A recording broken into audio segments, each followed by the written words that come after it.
Quem é você? Francisco Xavier da Silva, tenho 60 anos.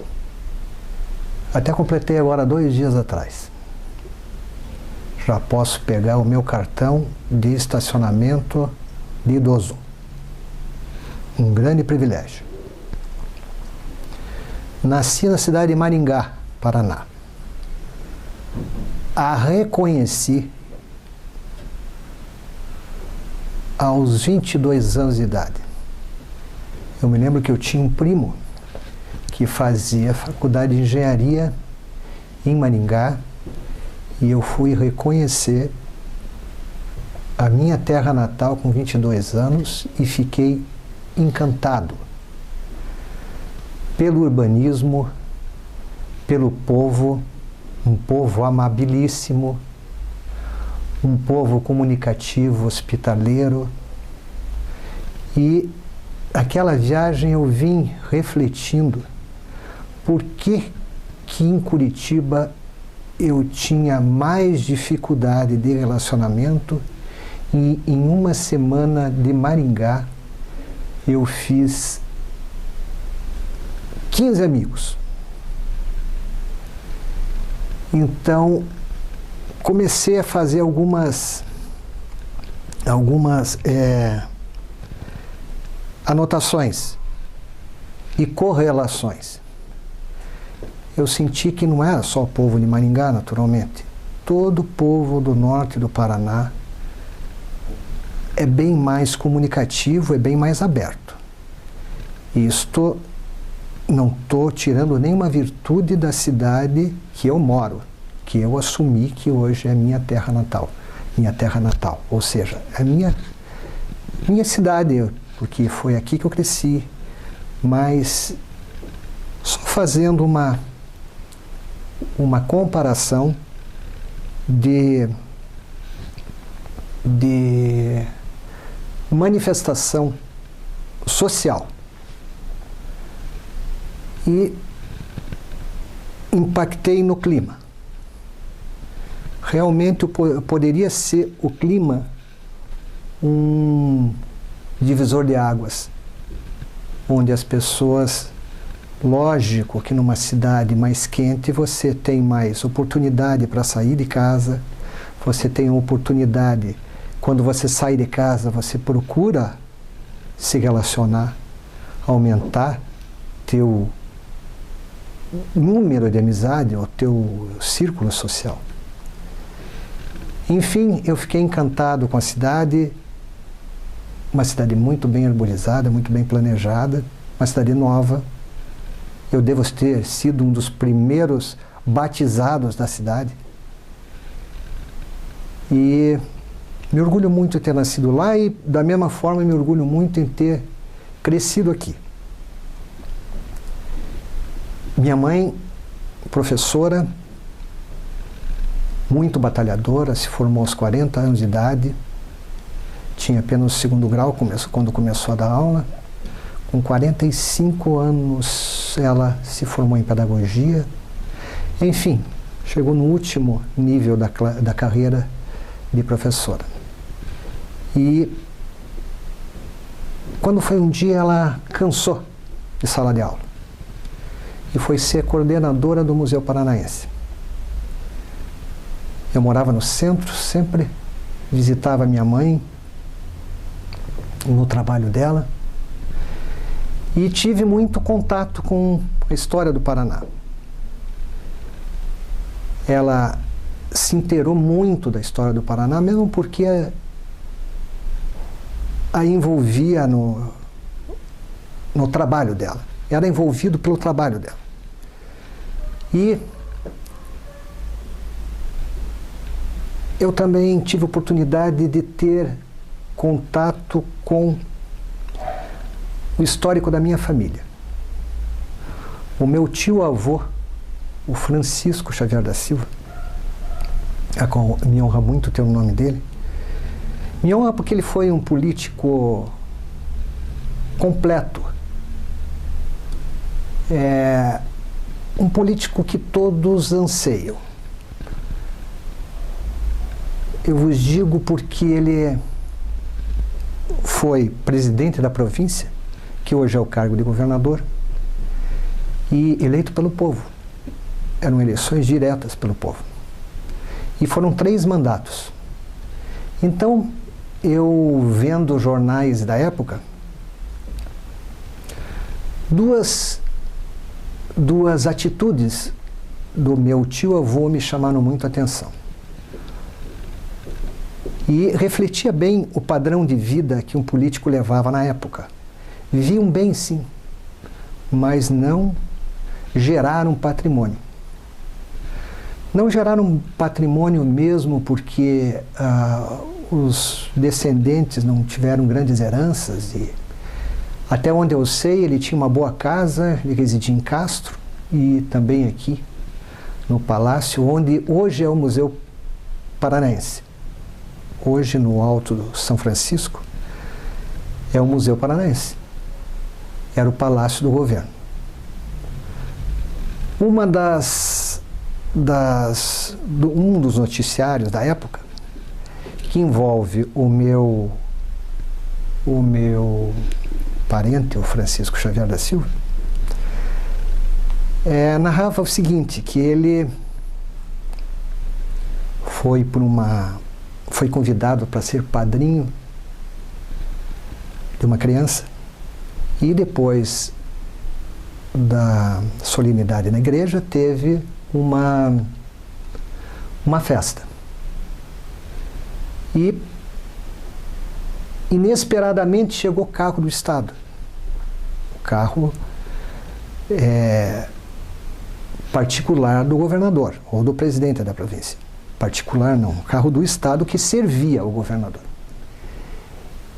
E ele se sentiu indignado, porque era um sábado e aquele carro não devia estar à disposição dele, principalmente por ser uma festa particular, uma cerimônia não oficial. E ele dispensou o carro e alguns repórteres que se encontravam no batizado exaltaram muito essa atitude dele. E ele saiu com todos da igreja a pé, até a festa que ficava nas imediações. Outra situação narrada na época foi em relação a um espaço que ele precisava com urgência para constituir um artigo morto.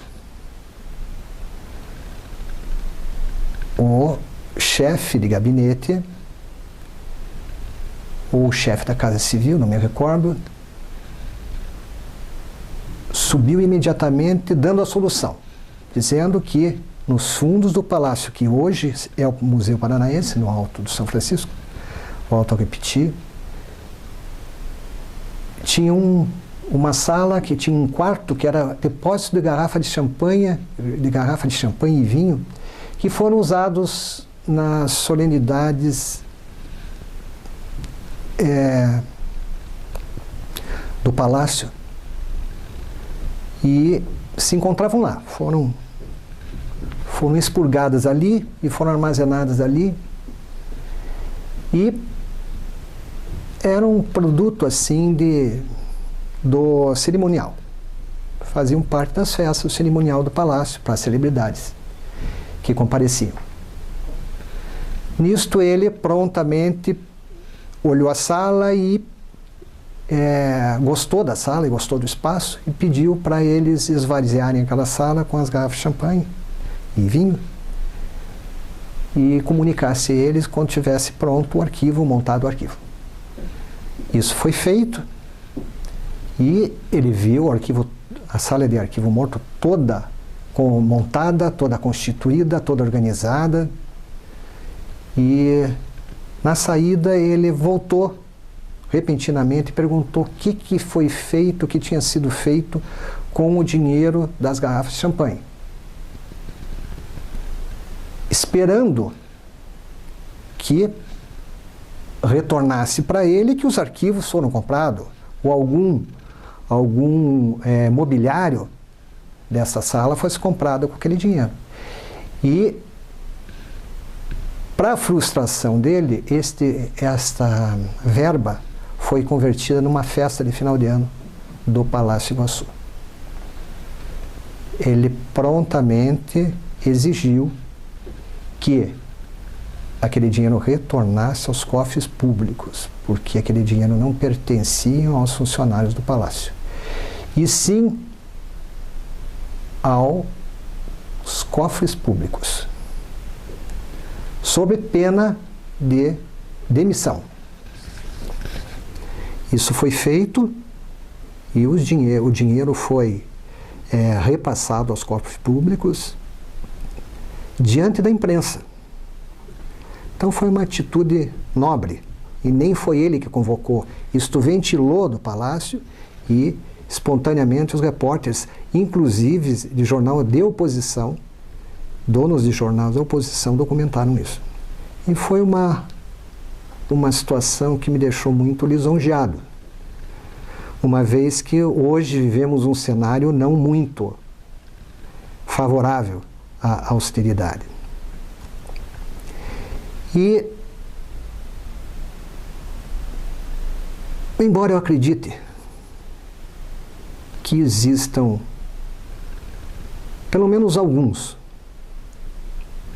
políticos comprometidos com a população. Meu pai, fruto desta família, foi filho de um homem também muito honrado. Meu avô foi deputado,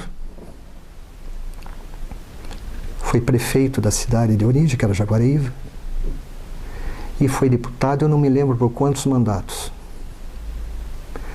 Enfim, foi uma pessoa socialmente atuante, e também não tive indícios nenhum de algum deslize por parte do meu avô.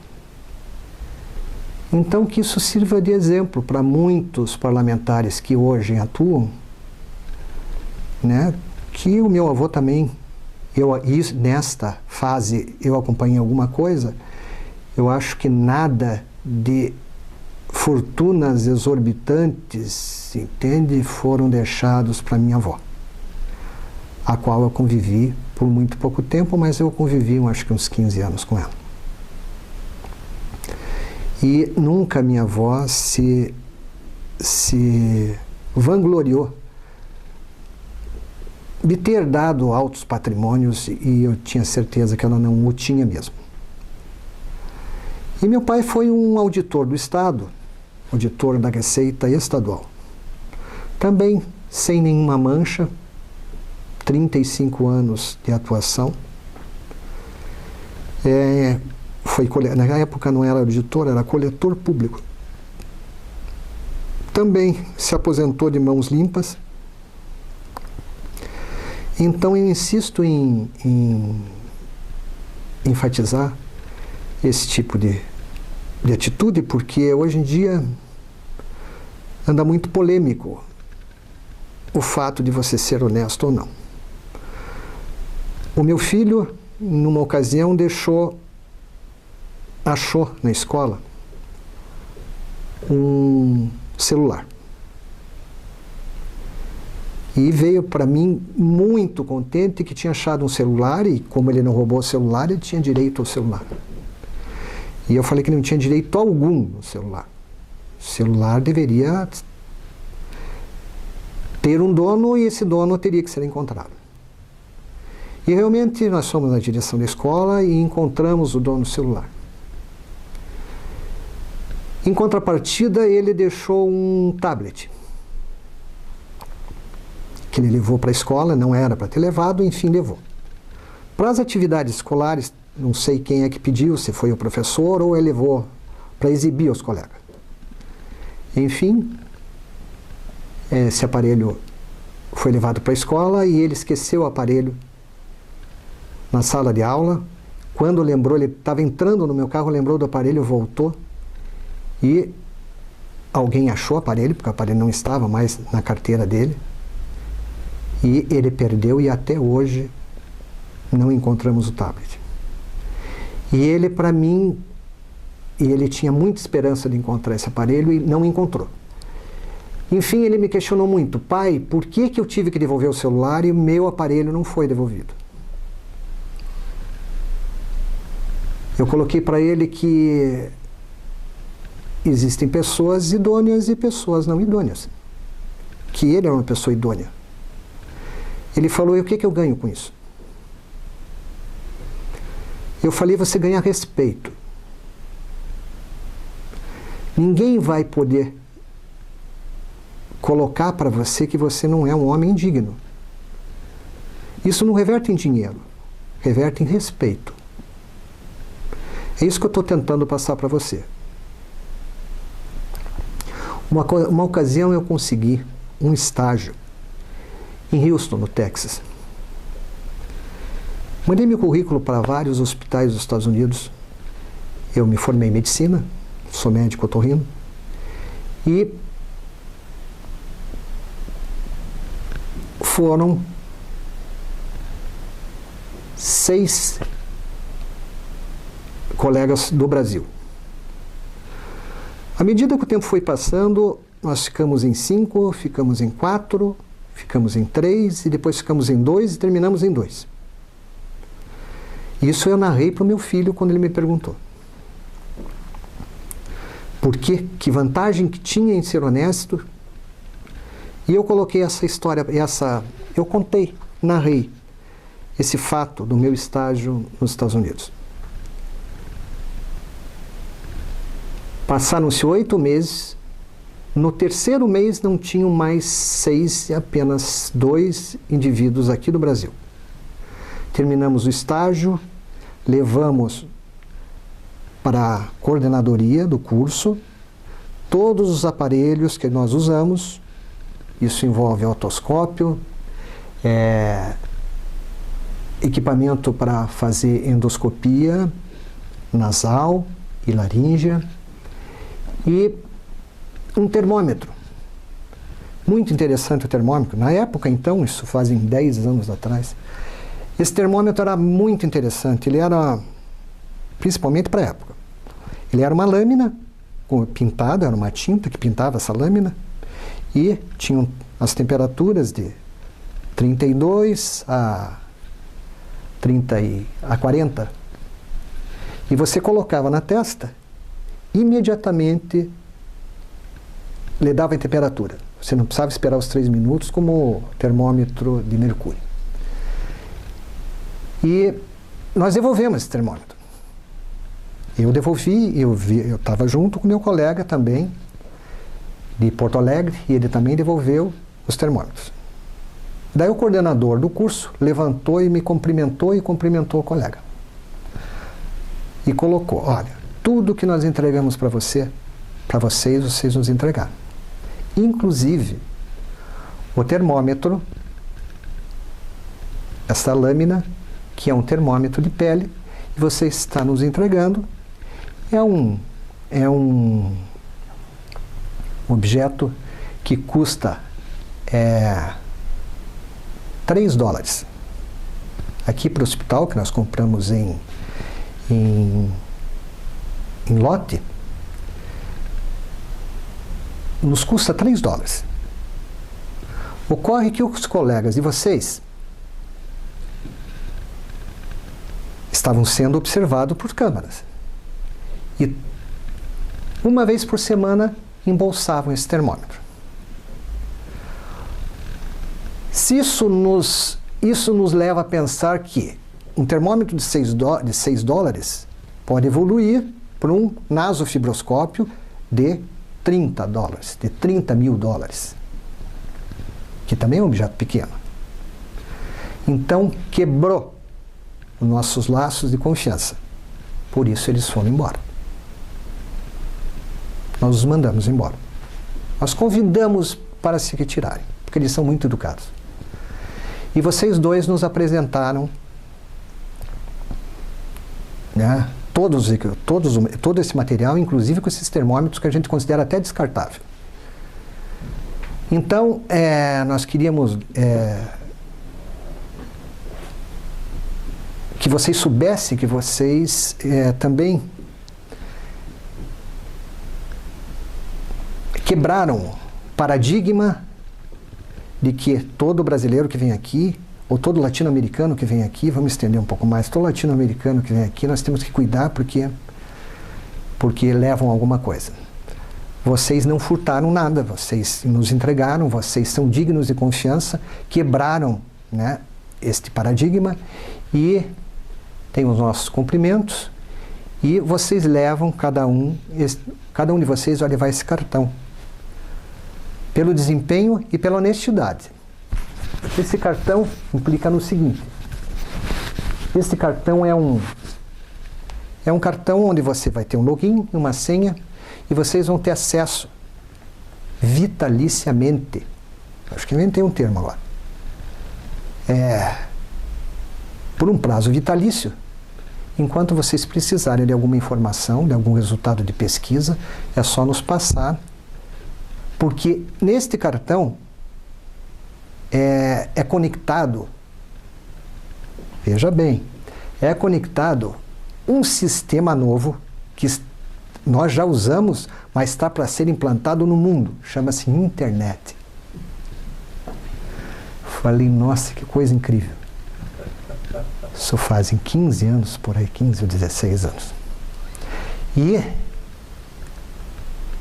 eu guardei esse cartão e hoje tem sido de grande valia para a minha atuação profissional. Porque nem livro eu compro mais. Quando chega um paciente no meu consultório, com algum problema muito sério, muito inusitado, eu não sou obrigado a saber tudo da minha especialidade, porque é um conteúdo imenso, é um universo, a otorrinolaringologia, a qual eu me formei e me especializei, é um universo de informações. E sem contar as atualizações. Isso implica que chega paciente, às vezes, que nem um otorrino, colega meu, ou 3 ou 4 otorrinos não conseguiram descortinar o problema, e eu coloco para o paciente, olha, realmente o que você tem é algo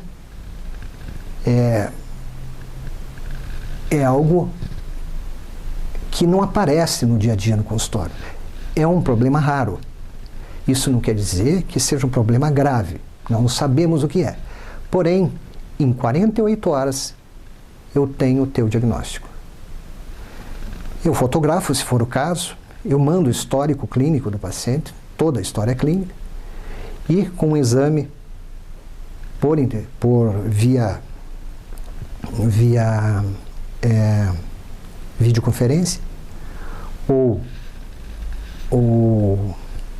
Skype, e eles me mandam prontamente a última pesquisa do planeta.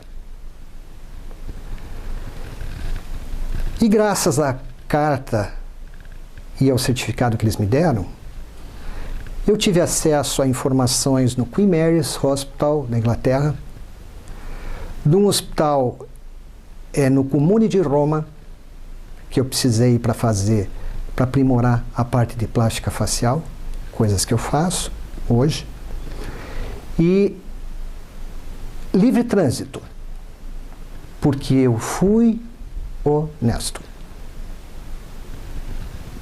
Isso abriu todas as portas para mim. Eu não me bato hoje, eu trabalho com a maior tranquilidade, porque o que eu não sei, e sempre aparecem coisas que eu não sei, eu coloco isso para o paciente, conecto Houston e recebo essas informações, e nunca foram frustras. Sempre eu tive prontamente, em no máximo 48 horas. Eu contei essa história para o meu filho e ele me disse, pai, realmente é uma grande recompensa. Eu falei, então, você veja, eu tive as portas abertas para o mundo científico, graças a essas cartas que eu tenho deles, a carta e o certificado. Então, tem muita vantagem em ser honesto. E eu acho que, indefinidamente, eu acho que nem o tempo pode apagar essa condição de você ter algum privilégio de ser honesto. Então não se frustre por não ter entregado o teu aparelho, porque alguma coisa há de vir em teu benefício. Eu falei no meu pai, que é produto dessa família, me passou todas essas coisas. Eu achei um boné na escola. E meu pai me fez achar o dono do boné. Foi muito importante isso. Então, hoje o que falta para muita gente é pai. Pai é uma referência. Pai é uma simbologia. Pai é exemplo mesmo. E bom pai é o melhor produto que você pode transmitir para os teus descendentes. Com relação ao meu pai, eu quero continuar falando dele, foi um paizão. Ele se formou também com 50, meu pai se formou com 50 anos, foi a primeira turma da faculdade de Curitiba. Ele passou no vestibular com 40 e poucos anos em Bauru, porque nós morávamos, ele se mudava muito. Ele estava em Maringá, onde eu nasci, e depois ele foi para Cambará. E em Cambará ele passou na Universidade de Bauru, na Faculdade de Bauru, da USP. E se formou, ele não se formou pela USP, se formou, foi transferido em função do trabalho dele, do emprego dele, de auditor ou coletor público, foi transferido para Curitiba, que era o final de carreira, e aqui ele se formou em Direito. E foi um bom advogado. E foi tão humano que não ficou rico. Aceitava todas as desculpas dos clientes. Ligava, vamos acertar, e o cliente vinha. Quando ele não cobrava na hora, no ato, ele perdia. Normalmente ele perdia, porque o cliente dizia que vinha acertar e que numa outra oportunidade acertaria. E ele não se frustrava por isso, não. Ele levava o calote e continuava trabalhando com o mesmo empenho. E uma vez eu me lembro que minha mãe perguntou para ele, escute, você não corre atrás? Ele falou, não corro atrás não, eu informo o meu cliente que ele me deve, mas correr atrás não. Acho isso inútil. Quando a pessoa se propõe a pagar, ela vem e paga. Quando ela não se propõe a pagar, não adianta você ficar ligando muito, porque você vai aumentar a tua ansiedade, vai aumentar a tua frustração, você vai ficar com raiva. E graças a Deus eu vivo bem, eu tenho meu salário de funcionário público. Só com isso eu já viveria bem. E ele era uma pessoa resignada. Me passou também resignação. Você deve lutar até onde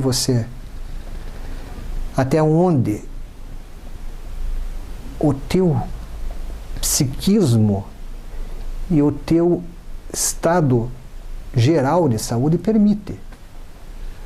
Dali para frente não adianta, porque você só vai se frustrar. E como diz o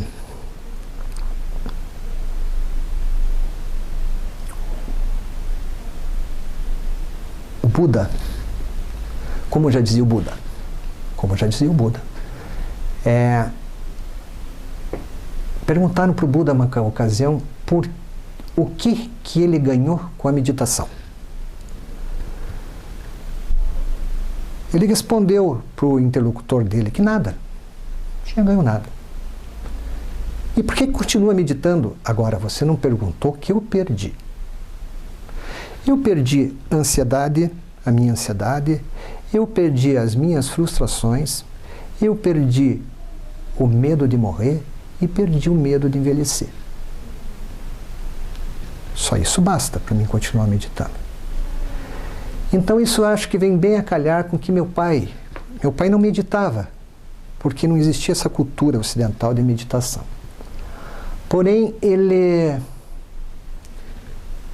ele refletia muito e era uma pessoa muito coerente nas atitudes dele. Sempre agiu com muita coerência.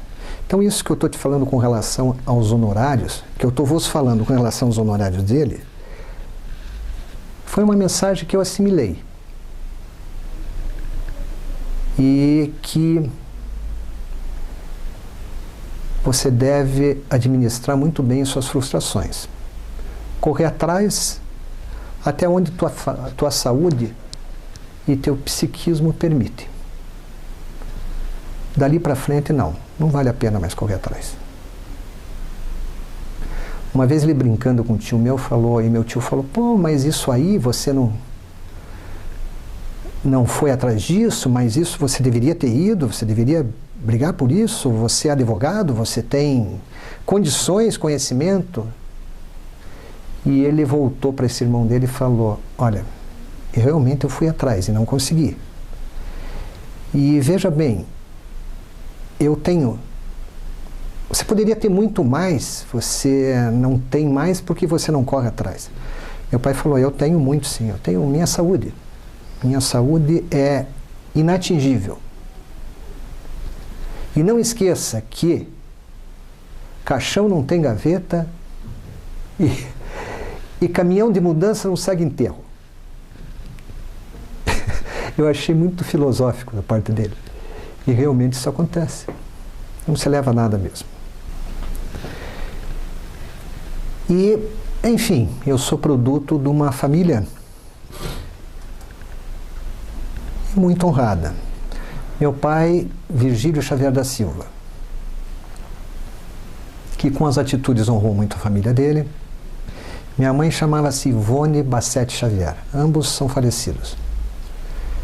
Minha mãe, da família Bassete, uma família de Cego Azul, uma família também muito digna. E construiu também pessoas ilustres. Os primos dela foram professores universitários. Tem nome de rua em Curitiba. E alguns primos dela que se destacaram muito na ciência. Tive uma irmã que praticamente me criou. Eu fui um filho temporão. Quando eu nasci, a minha irmã Zeila Maria Xavier da Silva também foi para o magistério. Também já está há muito tempo que já está aposentada. Foi diretora do Colégio Tiradentes, porque quando estudei no Colégio Tiradentes era Grupo Escolar Tiradentes. Era um espetáculo do ensino. Eu lembro de todas as minhas professoras do meu ensino básico, do meu ensino fundamental. Era a Isis no pré-primário, a Isbel no primeiro ano, a Edith no segundo ano, a Dirce no quarto ano e tinha quinto ano do primário, que era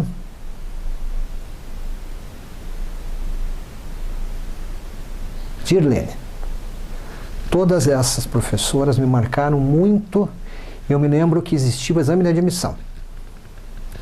Era um vestibular.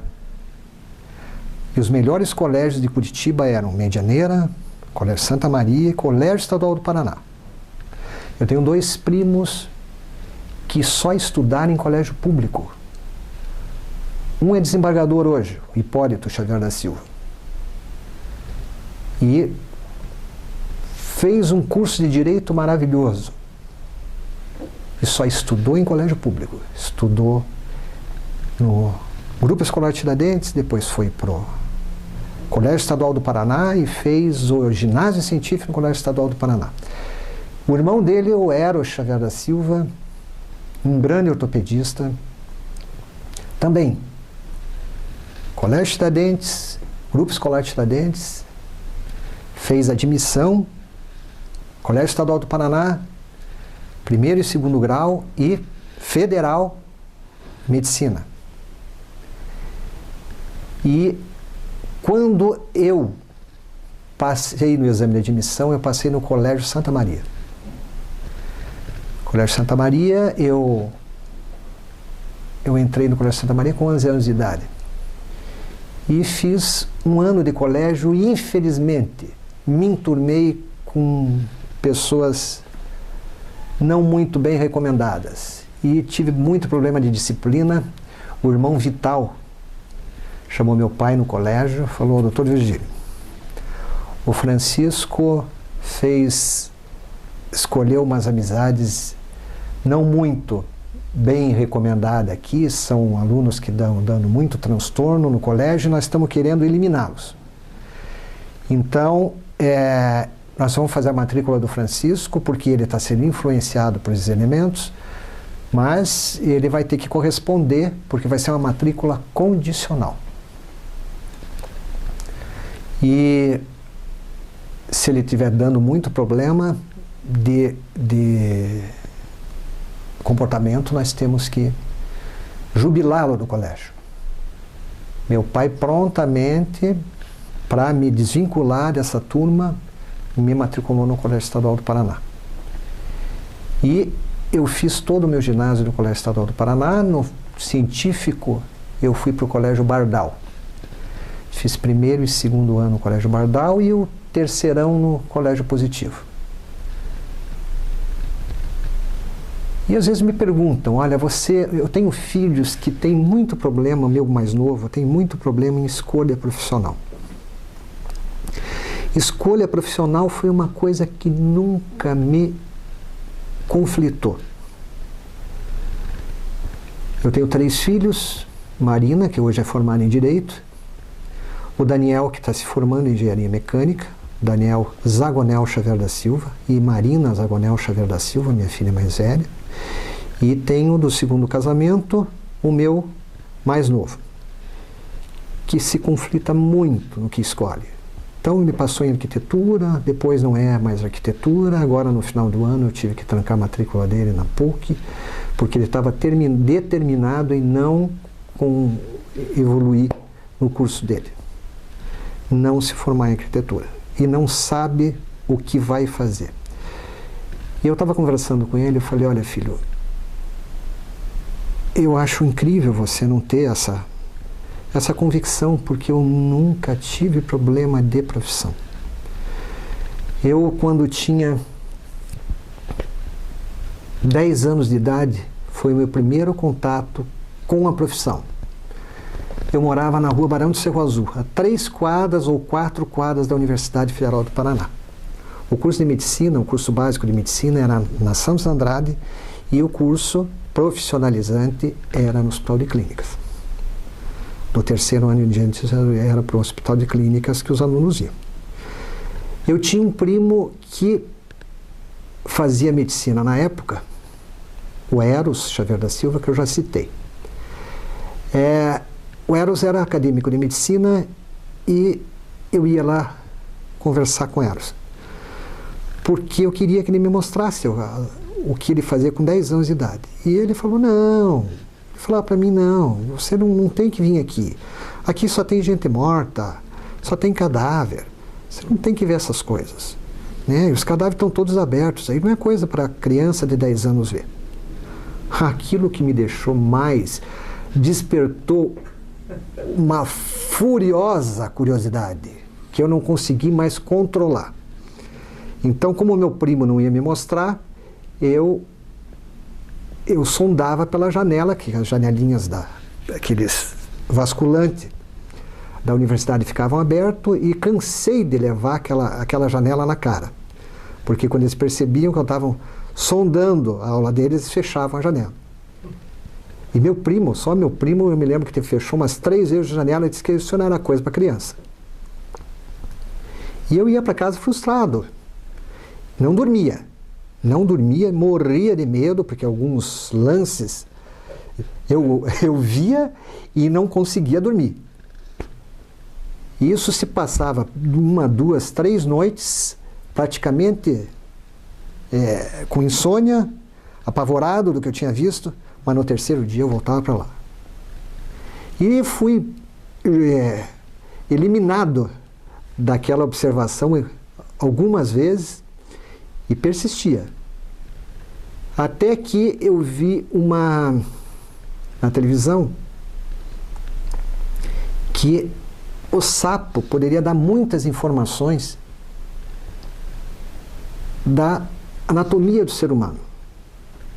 E com 10 anos eu abri meu primeiro sapo.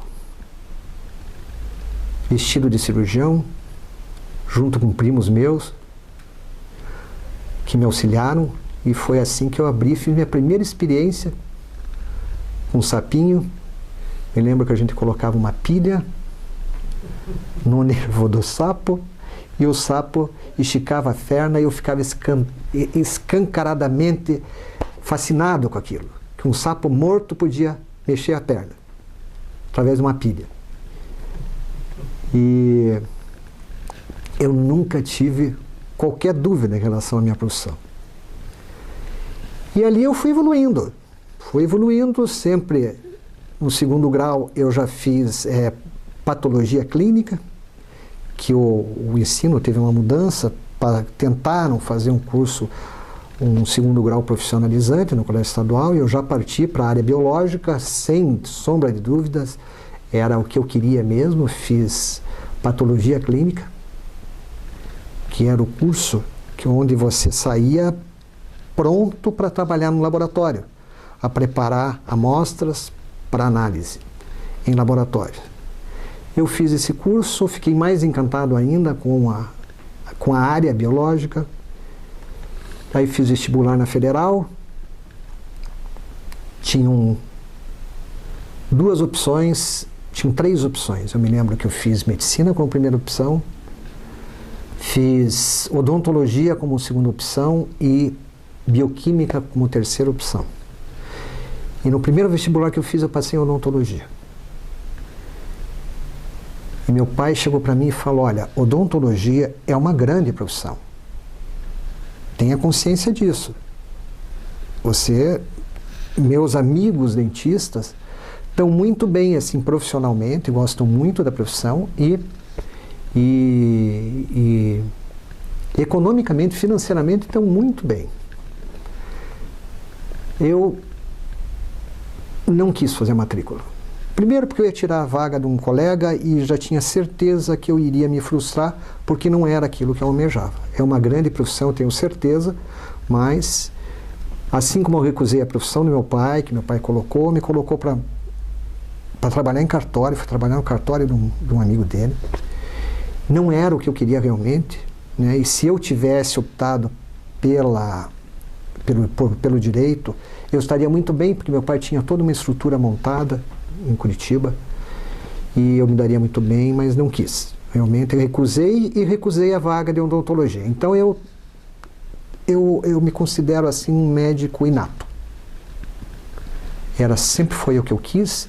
Graças a Deus fiz um bom curso de medicina, nunca fui o melhor aluno, mas também nunca fui o pior. E sempre, de vez em quando, eu escorregava e tirava uns 10, uns 8, uns 9. Mas normalmente ficava na média, de 7, 7,5, 8, 6 e pouco, e de repente daí apertava, ia para 7,5 e acabava passando. Então fiz um bom curso de medicina, graças a Deus. Fiz pós-graduação também na Federal, que eu me orgulho muito de ter feito a graduação e pós na Federal. Tive muita sorte de ter ser muito bem assessorado por uma equipe maravilhosa, que foi a do Hospital de Clínicas, pessoas que vieram de Bordeaux, da França, entende?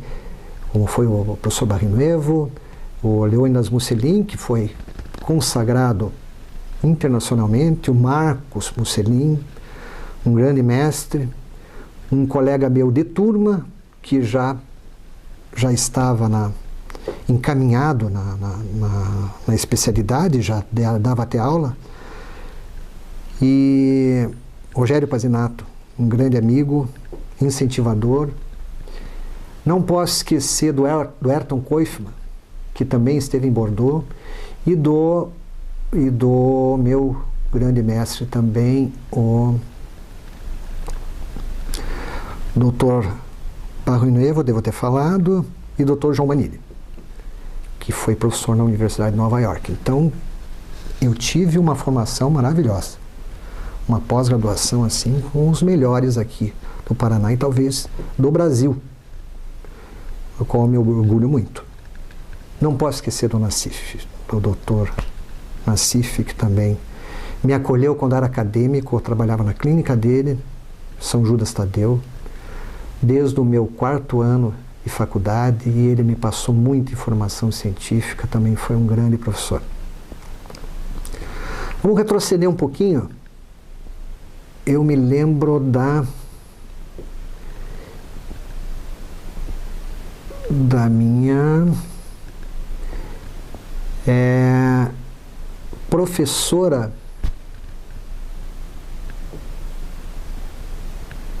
no Colégio Estadual de Ciências. Eu não consigo lembrar o sobrenome dela, mas o primeiro nome dela era Ivete. E ela me dava muita atenção, porque eu era fascinado pela matéria que ela dava. Fui um grande aluno ali. Talvez eu seria um bom biólogo, porque animal me fascina muito.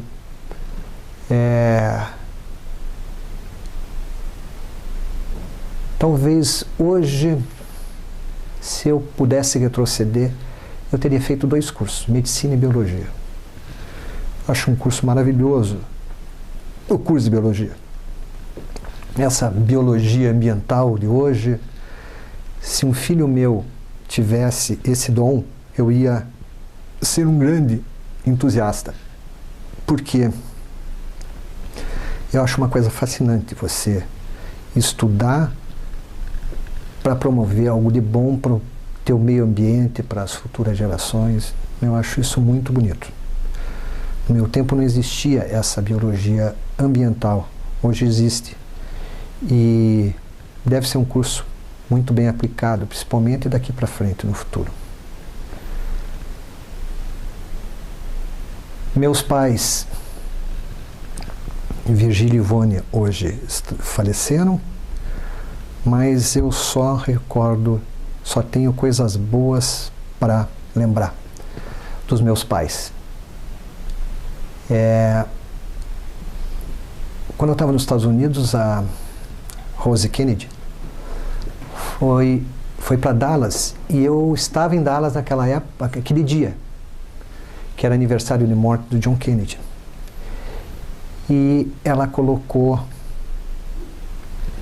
que perguntaram, uma repórter da CNN, perguntou para ela: Rose, valeu a pena você viver tanto e com tantas frustrações e com tanto trauma, com tantos traumas? Ela colocou assim: olha, valeu sim. Valeu apenas mesmo tudo que eu passei, porque dessa vida só carregamos lembranças, boas e ruins. Eu optei pelas boas. E sou uma mulher muito feliz. Aquilo eu carrego de bagagem porque ela me fez, com aquele depoimento dela, ela me passou, e eu passo para todos os meus pacientes, por pior que seja o diagnóstico, e para todos os meus filhos e para as pessoas que se relacionam comigo. Principalmente a minha mulher, a Cleonice Vieira de Paula, Cleo de Paula, que é minha colaboradora, é minha incentivadora. Trabalhamos juntos há mais de 20 anos, ela é fonoaudióloga, e eu não poderia esquecê-la de jeito nenhum.